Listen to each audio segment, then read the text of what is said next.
માલગઢના ઉમેદવારની બિનહરીફ જીત થતાં ખુશીનો માહોલ। માલગઢ 2 તાલુકા પંચાયત ડેલિગેટ તરીકે શ્રીમતી ભાવનાબેન અશોકકુમાર સોલંકીની બિનહરીફ જીત થઈ। માલગઢ ગામ માટે ગૌરવની ક્ષણરૂપે ભારતીય જનતા પાર્ટીના ઉમેદવાર શ્રીમતી ભાવનાબેન અશોકકુમાર સોલંકી માલગઢ 2 તાલુકા પંચાયત ડેલિગેટ તરીકે બિનહરીફ ચૂંટાઈ આવ્યા છે। તેમની આ નિર્વિઘ્ન જીતથી ગામ તેમજ વિસ્તારના કાર્યકરો અને ગ્રામજનોમાં આનંદની લાગણી વ્યાપી ગઈ છે। ઉમેદવારની બિનહરીફ જીત થતાં ડીસા દીપક હોટલ ખાતે ગ્રામજનો અને કાર્યકરો દ્વારા મોં મીઠું કરાવી ઉજવણી કરવામાં આવી હતી। શ્રીમતી ભાવનાબેન સોલંકીની જીત વિકાસ પ્રત્યેની પ્રતિબદ્ધતા, જનસેવા ભાવના અને ભાજપ સંગઠનની મજબૂત એકતાનું પ્રતિબિંબ છે। ગામના આગેવાનો, કાર્યકરો અને સમસ્ત ગ્રામજનોએ તેમને હાર્દિક અભિનંદન પાઠવી શુભેચ્છાઓ વ્યક્ત કરી છે। આ પ્રસંગે ગ્રામજનો દ્વારા આશા વ્યક્ત કરવામાં આવી કે શ્રીમતી ભાવનાબેન અશોકકુમાર સોલંકી ગામના વિકાસ કાર્યોને નવી દિશા આપશે અને વિસ્તારના પ્રશ્નોના ઝડપી નિરાકરણ માટે સક્રિય ભૂમિકા ભજવશે।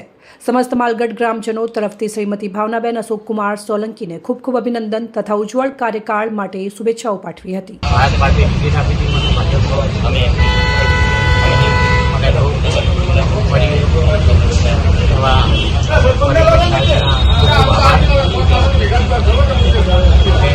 જેને મને નરેશભાઈ જેવા એવા બધા ટીકા આપતા પરિવારના ઉપર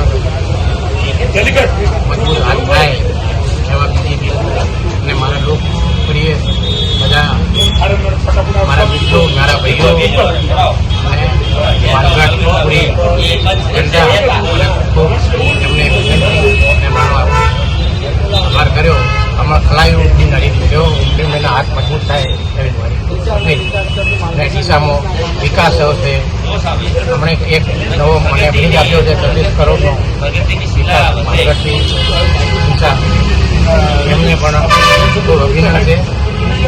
અને હજી ઘણું બધું બાકી છે, એ પણ હું લઈશ એવી મને વિશ્વાસ છે અને પ્રવીણભાઈને હાથ મજબૂત થાય એવી મને। અહેવાલ ભરત સોલંકી, સંબંધ ભારત ન્યૂઝ, ડીસા।